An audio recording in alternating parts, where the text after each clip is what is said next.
Welcome to my YouTube channel. आप देख रहे हैं sports inside with Talal Dar. और अब बात करेंगे थोड़ी सी टेनिस की, जो कि मेरा फेवरेट खेल है, क्योंकि ऑब्वियसली मैं ख़ुद भी टेनिस प्लेयर रहा हूँ।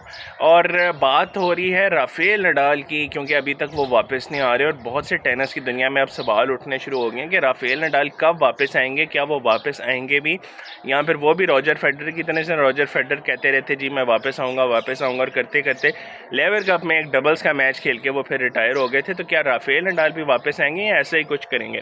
देखिए जी, बात यह कि राफेल नडाल हो गए हैं ऑलमोस्ट अब 37 के, और इस एज में मोस्टली प्लेयर्स रिटायर हो जाते हैं। मतलब अगर हम बात करें 80s के प्लेयर्स की, 90s के प्लेयर्स की, तो वो 32 33 मैक्सिमम उनकी एज होती थी। बहुत से जो बड़े खिलाड़ी थे, ब्यॉन बोर्ड तो खैर बहुत ही जल्दी रिटायर हो गए थे। पीट सैम्प्रस 30 के थे जब 31 के थे, रिटायर हो गए थे। आंद्रे अगासी 36 तक खेले थे, तो उनको समझा जाता था कि बहुत देर तक वो खेलते रहते। फिर रॉजर फेडरर जो है वो बार को बहुत ऊंचा ले गए और वो 40 के आसपास तक खेलते रहे। तो राफेल नडाल तो वो प्लेयर हैं जिनके बारे में एक ज़माने में कहा जाता था कि भाई ये 24-25 साल की एज में ख़त्म हो जाएगा, रिटायर हो जाएगा। जिस तरह का उनका स्टाइल था खेलने का, बहुत ज़्यादा फिज़िकल, बहुत ज़्यादा ज़ोर लगता था, इंजरीज में उनको हुई। लेकिन जो चीज़ उनकी सबसे बेहतरीन थी, या सबके कह लें कि अमेजिंग थी, या समझ लें दिमाग को हिला देने वाली थी, वो थी कि कम बैक वो कितना ज़बरदस्त करते थे जब भी वो कम बैक करते थे। और टेनिस प्लेयर्स के लिए सबसे मुश्किल यही रहता है कि जब वो कम बैक करते हैं तो बहुत से प्लेयर जो है ना, उनकी परफॉर्मेंस बहुत बुरी होती है। आपके सामने रीसेंट एग्जांपल्स हैं। डोमिनिक थीम थे, वर्ल्ड नंबर 3 थे, वापस आए, वो अभी तक स्ट्रगल कर रहे हैं, अभी तक कोई टाइटल नहीं जीते। अलेक्जेंडर ज़्वेरेव थे, लंबे अरसे के बाद आए, इंजरी से एंकल की, तो उनका अभी तक जो है ना बुरा टाइम चल रहा है। तो कंसिस्टेंसी बहुत मुश्किल से आती है टेनिस में, और ये बिग 3 का ही कमाल था। Roger Federer, Rafael Nadal, Novak जोकोविच, या फिर अगर आप एंडी मरे को भी इनके साथ बिग 4 में जोड़ लें।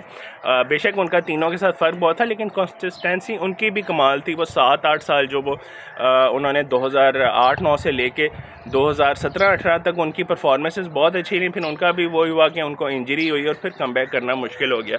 अब राफेल नडाल के साथ ये है कि उनसे एक तो एक्सपेक्टेशंस बहुत ज़्यादा हैं कि भाई अगर वो आएंगे तो क्ले कोर्ट पे बादशाह हैं, क्ले कोर्ट पे आते साथ ही छा जाएंगे। और दूसरी तरफ ऑब्वियसली उनका कंपटीशन है नोवाक जोकोविच के साथ, जो ग्रैंड स्लैम्स की उनकी एक रेस है कि 22-22 दोनों के बराबर हैं। तो ऐसे में ऑब्वियसली राफेल नडाल से बहुत ज़्यादा एक्सपेक्टेशंस हैं कि वो कब वापस आएंगे और आते साथ ही वो टाइटल जीतेंगे। पहले था कि वो मोंटी कार्लो में आएंगे, फिर था वो बार्सिलोना में आएंगे, फिर था मैड्रिड में आएंगे, लेकिन अभी तक उनका कम बैक नहीं हो रहा। वो प्रैक्टिस कर रहे थे, लेकिन कल फिर उनकी वीडियो आई कि भाई मेरा क्योंकि अभी प्रॉपर हीलिंग नहीं हो रही। ऑब्वियसली एज फैक्टर भी है। आप जब 19-20 साल के होते हैं, 24-25 साल के होते हैं, तो आपकी बॉडी बड़े अच्छे से आपको हील करती है और बड़ा अच्छा रिस्पॉन्ड करती है। लेकिन ये तो मतलब कुदरत का निज़ाम जिसको कहते हैं, ये लॉ ऑफ नेचर है कि आपका जो है ना, जैसे जैसे आपकी एज बढ़ती जाती है, आपकी बॉडी ऑब्वियसली वीक होती जाती है, आपका इम्यूनिटी सिस्टम ऑब्वियसली साथ साथ कम होता जाता है। तो राफेल नडाल की ऑब्वियसली इस वजह से मुश्किल होगा। लेकिन फिर वही बात आ जाती है कि नोवाक जोकोविच भी जो है, अभी हम ये नहीं कह सकते कि वो जीत सकेंगे कि नहीं। मोंटी कार्लो में हमने देखा वो हारे। अभी सर्बियन ओपन में भी वो जो उनका पहला ही मैच था, जो फ्रेंच 18 साल के वो थे लूका वैन एशे, उनके साथ उनका काफ़ी सख्त मुकाबला हुआ। और अभी भी हम नहीं कह सकते कि ये जो टूर्नामेंट वो खेल रहे हैं बेंजे लूका में, वहाँ पे भी वो जीत सकेंगे कि नहीं। और फिर वही बात आ जाती है कि उनका भी कुछ सुना है कि कुछ एल्बो का प्रॉब्लम चल रहा है। उन्होंने अपनी कॉन्फ्रेंस में कहा था कि मेरी एल्बो पूरी तरह से फिट नहीं है, तो उनका भी नहीं पता कि वो फ्रेंच ओपन में कैसा उनका रहता है। और जैसे जैसे जूनियर प्लेयर्स आ रहे हैं, कार्लोस अल्कराज हैं, रूबलेव हैं, सिट्सिपास हैं, ये लोग भी बहुत इस वक्त जो है ना इनको तंग करेंगे जिस तरह से नज़र आ रहा है। और इसके अलावा हमने जो जिस तरह से मोंटी कार्लो में एंड्रे रूबलेव ने जो है टाइटल जीता, और अभी इस वक्त बार्सिलोना चल रहा है। तो हमें तो यही लग रहा है, मुझे तो यही लग रहा है कि जो ये यंग प्लेयर्स हैं, इनके होते हुए अब इन दोनों के लिए क्ले पे टाइटल जीतना काफ़ी मुश्किल होने वाला है। क्ले पे ऑब्वियसली बड़ी आपको फिज़िकल स्ट्रेंथ चाहिए होती है, बहुत आपका ज़ोर लगता है, बहुत लंबे लंबे मैचेस होते हैं, फ़िज़िकल फिटनेस, स्टेमिना सब कुछ चाहिए होता है। तो ऐसे में मेरे ख़्याल से इन दोनों के लिए अब क्ले पे जीतना तो मुश्किल होगा।